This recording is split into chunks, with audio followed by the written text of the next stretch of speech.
The 1976 generation was killed because they refused to learn in Afrikaans.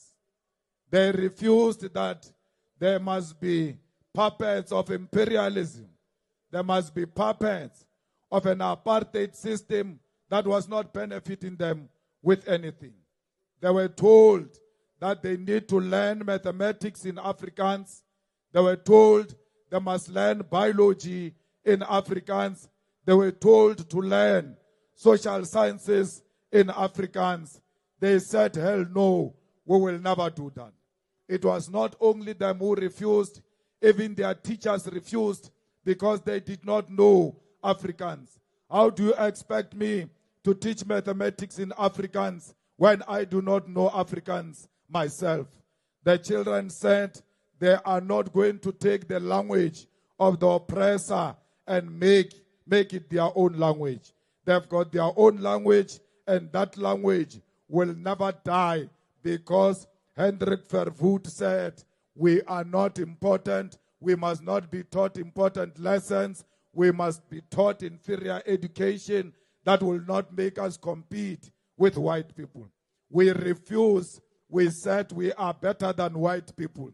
They found us here. They found us teaching each other using our own languages, and therefore we cannot become clever today because a white man has arrived in our country.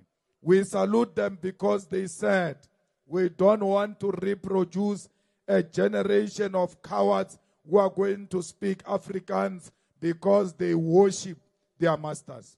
We say to them, thank you. Thank you for not being cowards, because if you were cowards, we will not be here today.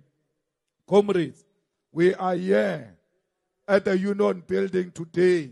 In 1976, a black person will never dare to come closer to the Union Building. But the youth of 1976, since they were short, they only sang one song, Siaya Epitori. And from 1976, we arrived here in Pretoria today, and there is nothing that is going to stop us from occupying this Pretoria, because that's where our people were saying they are going.